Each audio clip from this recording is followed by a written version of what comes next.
L'armée arabe syrienne contrôle la région de Qal'at al-Tel à Zabadani.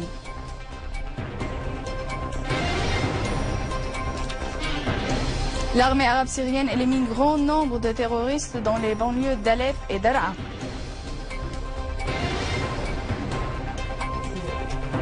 The Guardian, 2 jeunes Britanniques se rendent février dernier en Syrie pour se marier avec des terroristes de Daesh.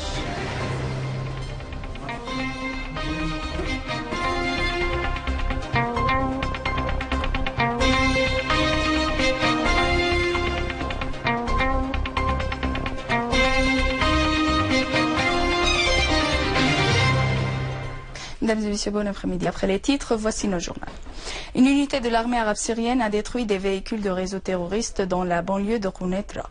D'autres unités de l'armée ont visé des repères des terroristes du front Nosra au périmètre du complexe des écoles au camp des déplacés, les fermes de Nakhla et l'ouest de Dahiyat el-Yarmouk dans le quartier de Dar al-Balad, faisant des tués et des blessés parmi les terroristes et démolissant leurs véhicules avec leurs armes et leurs munitions.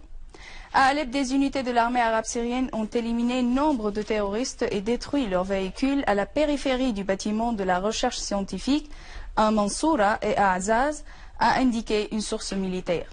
En outre, une unité de l'armée arabe syrienne a détruit dans la banlieue de Quneitra des véhicules des réseaux terroristes à Jabbat al-Khashab.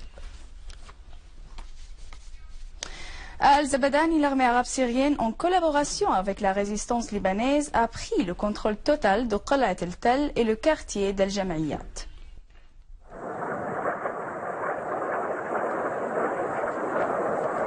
L'armée arabe syrienne, en collaboration avec la résistance libanaise, a pris le contrôle total de Qal'at al-Tel et le quartier d'Al-Jamaïat. Lors des opérations militaires menées à Kalamoun, l'armée arabe syrienne a pu également prendre le contrôle des hauteurs de Wardir, Dar el-Houa, Kalkoumaz, Shir el-Khatib et Ad-Daba. Soulignant que le contrôle par l'armée de la position géographique de Qal'at al-Tel ouvre le chemin vers la région de Qal'at al-Koukou. L'armée arabe syrienne et la résistance nationale libanaise ont imposé via ces progressions un fait militaire sur le terrain, ce qui a obligé les groupes terroristes à fuir et à se reculer, notamment après leurs lourdes pertes qui leur ont été infligées. À Hassaké, des unités de l'armée en collaboration avec les forces nationales ont pris le contrôle total du quartier El-Nashwa al-Sharqi et la majorité des régions du quartier El-Layliya après avoir éliminé grand nombre de terroristes et détruit leurs armes et munitions.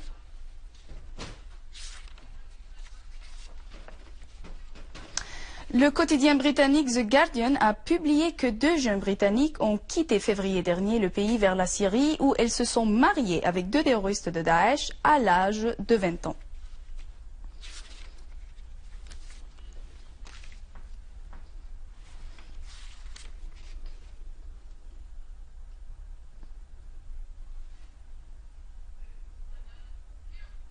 L'Iran a inauguré un nouveau système des missiles du radar du type Qadir dont la portée atteint 1100 km.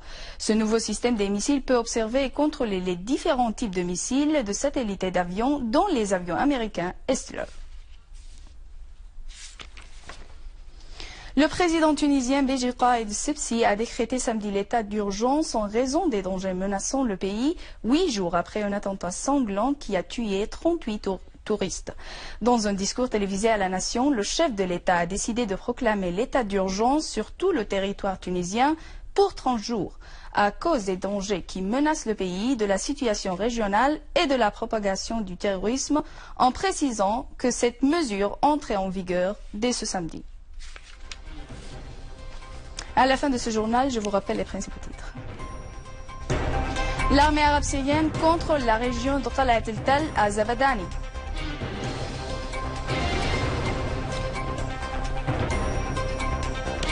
L'armée arabe syrienne élimine grand nombre de terroristes dans les banlieues d'Alep et Daraa. The Guardian, 2 jeunes Britanniques se rendent février dernier en Syrie pour se marier avec des terroristes de Daesh. Je vous rappelle que vous pouvez visiter notre page sur Facebook Syrian TV Channels et suivre nos émissions sur Syrian Satellite Channel sur YouTube pour revoir ce journal et davantage d'informations. Merci de nous avoir suivis et à demain à la même heure.